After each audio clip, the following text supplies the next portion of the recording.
Homesteading can get expensive fast between the animals, the upkeep on your property, never-ending projects, your feed bill, you name it. All those pennies count. But the good news is you can still have a thriving homestead without it costing you a fortune. Today, I'm going to share my 15 frugal hacks that I use on my homestead that literally saves me hundreds of dollars every year. Let's just jump right into it. Number one is going to be reusing feed bags. If you have animals, you know that these feed bags stack up quickly, and before you go through and toss them in the garbage, I want you to think about repurposing them first because they have so many different options that you can turn them into something else. I mean, first you can use them as garbage bags. They're already bag shaped, so you could use them as a trash bag. You can cut them down, use them as tarps. You can lay them down in your coops for kind of like a barrier during the muddy season. I've seen people get crafty and they cut them up and make like little tote bags out of them. That's pretty cute. So really, the options are endless. They have like a waterproof material. I mean, obviously they have to be able to keep our feed safe through transport. It's made of like a polypropylene. So there's a lot of different options that you could use them for. You just have to use your imagination to do so. Number two is going to be bartering skills. I feel like bartering skills is starting to turn out to be a lost skill just because today's society is all about that cash. Everyone wants money in hand. They don't necessarily want to trade skills or products anymore. But if you can find the right group, sometimes you can find groups on like Facebook Classifieds, or I can't say I've ever seen this opportunity on Craigslist, but among your homesteader or like farmer friends, sometimes you guys can make deals. The biggest thing is making sure that it's even on both sides. I think that's why people don't barter anymore, is because it's not even and it's not worth it to one party or the other. So for instance, you wouldn't give someone a dozen eggs to come chop firewood. That clearly is not even. My bartering trade was a brooder for some turkeys. So I traded a friend of mine 7 turkey poults in lieu of him building me a brooder because I just simply didn't have the time to do it. And it worked out. I mean, that put meat in his freezer for his family, and I still have that brooder today and I still use them. Still use it. Number 3 is going to be saving your seeds. It's really not as hard as it looks. A lot of the super easy ones like beans, peppers, tomatoes, strawberries aren't super difficult. Even some herbs like your basil and oregano are really easy to harvest your seeds from.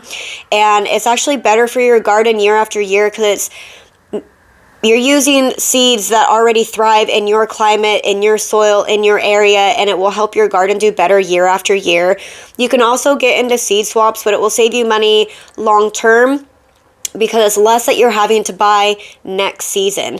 You know, I've been harvesting my seeds as I've been harvesting my produce this year, and so I have all these little containers saved. And so next year I don't have to buy seeds unless I want to try a different variety. And that's kind of nice to know that I'm already set up for next year.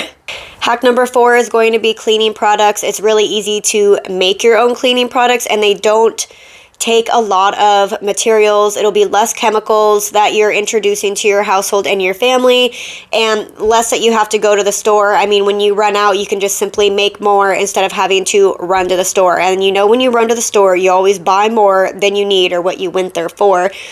Simple things like baking soda, vinegar, essential oils. You can make a ton of different DIY cleaning products with just those things alone. Hack number 5, going back to gardening when I was talking about being all set up for next year. Hack number 5 is composting. So a lot of these things that we just throw into the garbage, your eggshells, your coffee filters, or tea bags, your extra scraps, if you're not feeding them to your animals, a lot of these things can be going into your compost. The leaves that fall in your yard that you're bagging up and taking to the dump, all these things could be going into a compost and making a rich, natural fertilizer that you made yourself, this gardening gold that you could be using next garden season instead of going and buying it. Between the seed saving and composting, that's a whole major startup fee that everyone's usually like all over Home Depot or Walmart or whatever your local store is. Springtime trying to buy up all these starters and the soils and all these things, and you won't have to because you're doing it yourself at home. Hack number 6 is going to be DIY or building things before buying. I'm a DIY queen. I love building me some shelters or some garden beds. There's a lot of positives to DIYing or building your own projects versus buying new. Bigger things, I understand. Sometimes people don't have the capabilities to build a full-on coop, and I get that. But the more that you can build at home, the more money you'll save. Even saving some scrap wood. Let's say you took down a wooden gate, and instead of throwing it on a burn pile, you could set it off to the side in the corner of your property, and hey, you end up using it later or repurposing that wood for a raised bed or something.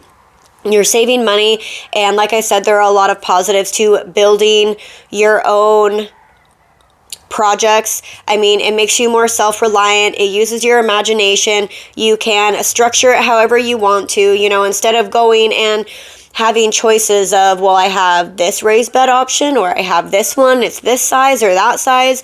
When you build your own, you can make it out of whatever you want to, and it can be whatever size or shape you want to. Hack number 7 is cooking from scratch. Start a little bit at a time if you're not used to cooking from scratch, but even the smallest things can really help save over time. Even things as making like gravy. No, gravy's not super expensive, but think about not ever having to buy these things from the store again. Just learning simple skills, getting those staple ingredients that you'll need in your household to start cooking from scratch. And like the same thing with the cleaners, when you run out of things, you can just make more. You don't have to make a trip into town. You don't have to go to the grocery store to get whatever you ran out of. You can just simply make more. It makes it so you don't have to rely on the grocery store.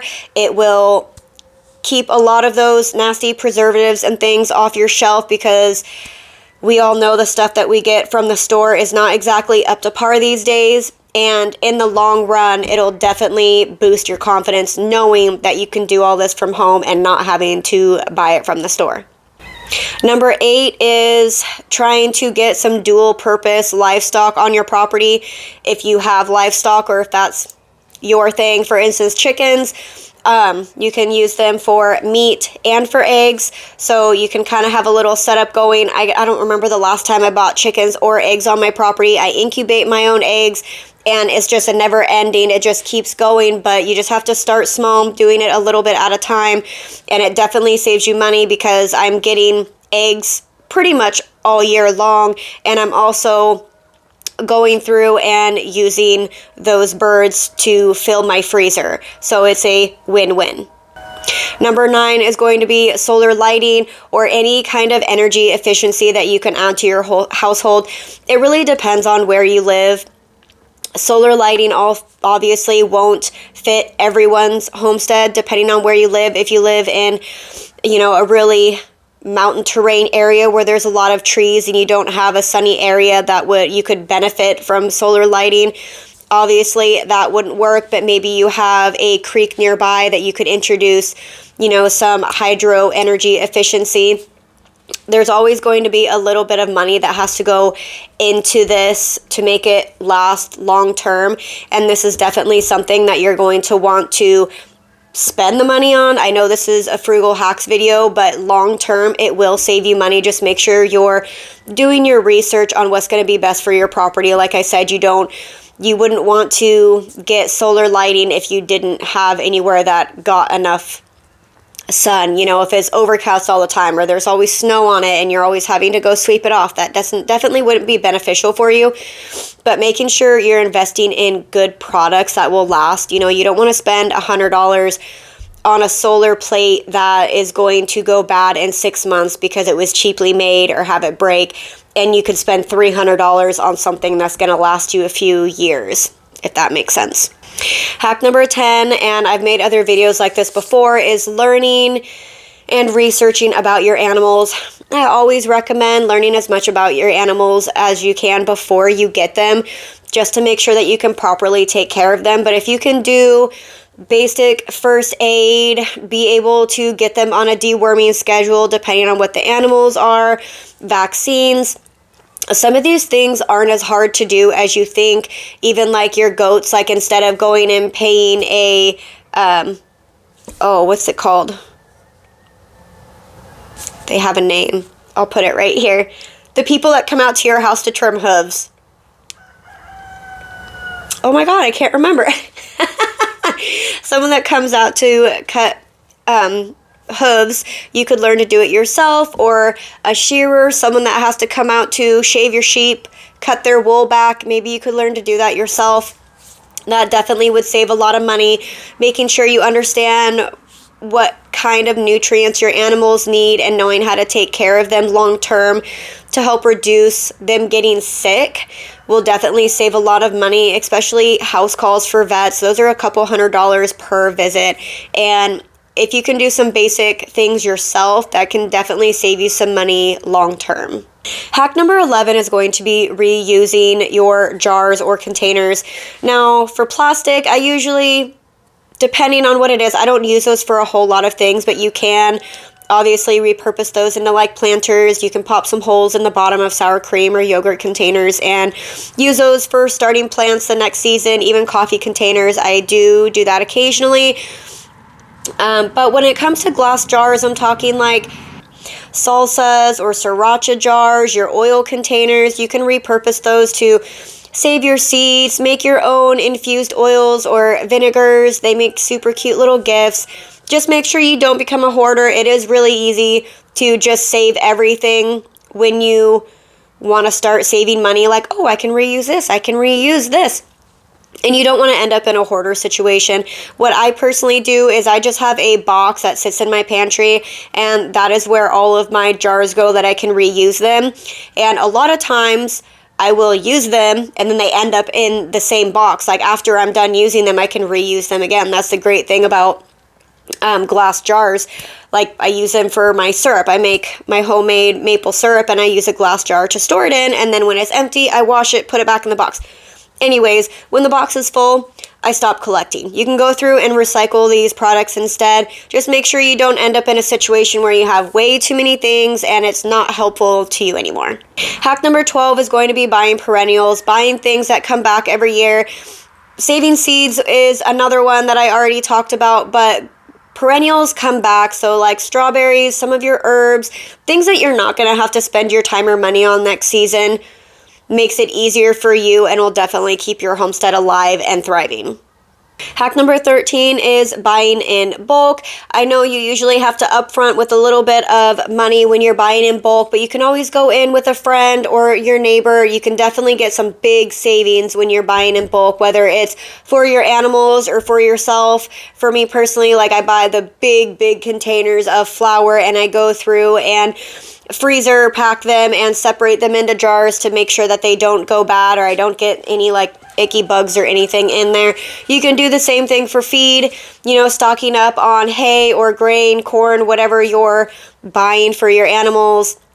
Buying in bulk definitely saves you a lot of money if you can figure out how to do so. Hack number 14 is going to be repairing things before buying. So once again, back to the DIY stuff. If something breaks and you can fix it, don't throw it away. Just try fixing it first.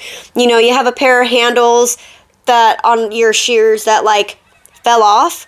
Can you put them back on? Can you glue them back on? Is there a way that you can fix whatever broke before replacing it, before going out and buying something new? A lot of time I feel like in this day and age, because it's just so easy, like you can get things delivered to your house. You don't even have to leave your house if you need something. You can just order it online and have it there the same day. And while it's super convenient, it's really easy to spend a lot of money that way because I'll just buy another one. Do you have to buy another one though? Can you make it work with what you already have? Think about that next time something breaks and ask yourself, can I fix this? Is there a way that I can still make this work before you go buy a new one? Hack number 15 is sharing with neighbors. I had already mentioned like about buying in bulk. Sometimes you can get with your neighbors and split it together. But let's say you need to rototill an area on your property, so you're going to go out and buy a new rototiller. Before you go out and spend hundreds of dollars on a new machine, do you know someone that has one that you can just borrow?